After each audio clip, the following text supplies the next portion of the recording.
Are you ready to master your emotions, live with purpose, and find true happiness? Discover the timeless wisdom of Seneca's letters from a Stoic on Stoic Dwin. This remarkable collection of letters between Seneca and his friend Lucilius offers profound insights into how we can live a virtuous and meaningful life.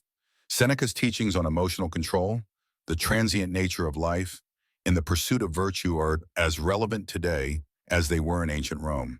He shows us how embracing hardship, practicing self-discipline, and cultivating wisdom can transform our mindset and lead to lasting peace. If you're ready to unlock these powerful lessons, don't forget to like and subscribe for more insights into Stoic philosophy. Letters from a Stoic is a profound collection of moral letters written by the Stoic philosopher Seneca to his dear friend Lucilius Junior. In these letters, Seneca imparts timeless wisdom on how to live a life full of virtue, purpose, and inner peace. His teachings emphasize the importance of self-discipline, mastering emotions, and cultivating a deep connection with nature. Through his reflections on wealth, poverty, anger, friendship, and even death, Seneca reminds us that true happiness doesn't come from external achievements or possessions, but from a life led by virtue and reason. Seneca's words lingered in the quiet of his study as he contemplated the nature of emotions. The room, dimly lit by the soft glow of the setting sun filtering through the window, was still, reflecting the calmness he sought in his heart. He knew that emotions, especially anger, fear, and desires, were like powerful waves capable of overwhelming the mind and disrupting inner peace. Yet, in the stillness, Seneca understood that it was not the emotions themselves that caused turmoil, but the lack of control over them. The warm breeze outside stirred the leaves gently, a reminder of nature's effortless flow. Seneca, sitting composed, realized that the key to tranquility lay not in avoiding these emotions, but in mastering them. Anger, like a storm, might rise suddenly, but it was not to be feared. Rather than letting it seize him, he could choose to observe it, to understand its root, and allow it to pass like the breeze that would soon calm. Fear, too, had its place. It warned of danger, but Seneca knew it should not paralyze him. It was a fleeting shadow, not a permanent state of being.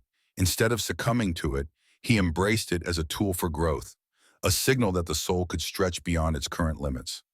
The same was true for desires, ever present and insistent, but to give in to them was to lose oneself in the fleeting, the temporary. Through self-discipline, Seneca believed one could cultivate emotional restraint. With each passing day, he practiced this art. When anger arose, he breathed deeply and let it dissipate. When fear gripped him, he acknowledged it but did not allow it to control him. When desire beckoned, he questioned its worth, always choosing the path of virtue over the allure of indulgence. The sun's golden rays streamed gently through the window, casting soft patterns across the floor, where Marcus sat in quiet reflection. His thoughts wandered, as they often did, to the fleeting nature of life. He looked out at the distant horizon where the sky met the earth in a never-ending expanse, and he felt the weight of time passing by, silent, unstoppable. Life was but a moment, a breath in the vastness of eternity, and yet it held such meaning. Marcus understood this transient nature deeply. He reminded Lucilius, as he had reminded himself countless times, that life is short, far shorter than most realize. The rush of days, the distractions, the endless tasks, each moment slipped away, never to return. He often thought about how so many people spent their days chasing after things that, in the grand scheme of life, held little value. Fame, fortune, power, these were all illusions, fleeting and insubstantial. In this stillness, Marcus found clarity. He recognized that true fulfillment lay not in the accumulation of things or the pursuit of empty goals, but in the present moment, the now. Every breath he took reminded him of the impermanence of his existence. Each breath was a gift, a fleeting moment of life that would soon pass, urging him to focus on what truly mattered. He knew that time could never be retrieved once lost, so he made a conscious effort to live deliberately. His days were devoted to what was most important, cultivating virtue, wisdom, and inner peace. Each action, no matter how small, became a part of the greater whole. Living in harmony with nature, embracing the fleeting moments, and letting go of all that did not serve the greater good. In this pursuit, he found true happiness, a lasting serenity born not of external circumstances, but of a mind attuned to the present and what truly mattered. Time, once seen as an enemy, became a reminder to cherish each moment, to focus on the things that would leave a lasting mark on his soul. In the quiet of the study, Seneca sat with a serene expression, his eyes focused on the parchment before him. The flickering candlelight illuminated his face, casting soft shadows across his features. His thoughts were deep, as they often were, on the true nature of happiness and fulfillment. He had come to understand that virtue was the highest good, a guiding force that could lead one through life's turbulence. The world outside was a blur, but within the walls of this simple room, Seneca felt at peace. He reflected on the virtues that one must strive for: wisdom, justice, courage, and temperance. These were not mere ideals, but active principles that shaped every decision, every action, every thought. Each of these virtues represented a pillar upon which a peaceful and balanced life could be built. Wisdom for Seneca was not just knowledge, but the application of it in the right way, understanding what truly matters and what does not. It was the clarity of thought that helped one navigate life's storms with a calm mind and a steady heart. His fingers lightly touched the pages of his writings, knowing that wisdom was not something easily gained but earned through reflection, study, and experience. Justice to him was a sense of fairness, treating others with respect and equality, understanding that all humans are interconnected. It was about acting in accordance with what was right, not just for oneself, but for the greater good of all.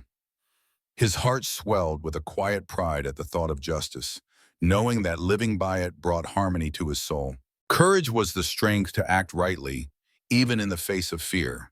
It was not the absence of fear, but the will to continue despite it.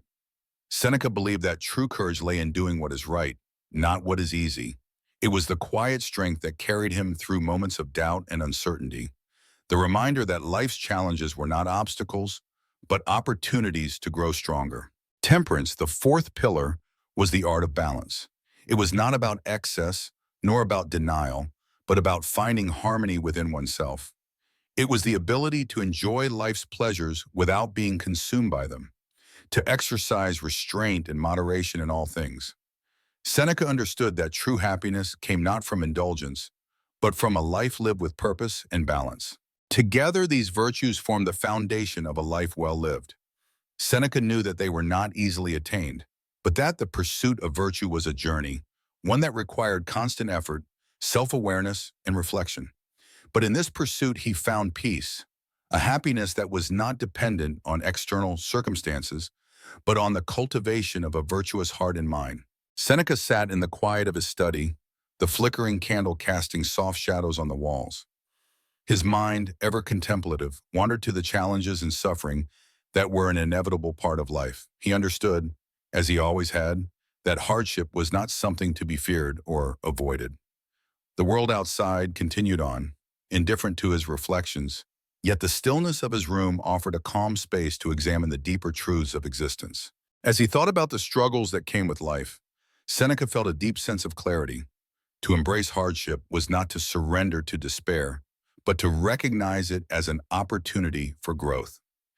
Just as a tree must endure the harsh winds to grow taller and stronger, so too must the human spirit face adversity to develop resilience and wisdom. He believed that suffering, while painful, was a catalyst for transformation if one could view it with the right mindset. In this quiet reflection, Seneca realized that hardship was a tool, not a burden. It was through overcoming challenges that one could learn the true nature of patience, endurance, and inner strength. Each difficulty, whether small or great, was a chance to refine one's character, to strengthen the resolve, and to build a deeper understanding of oneself and the world around. It was not the hardships that defined a person, but how they responded to them. His thoughts were like the calm of the sea after a storm. The turbulence had passed, leaving only the gentle ebb and flow of acceptance.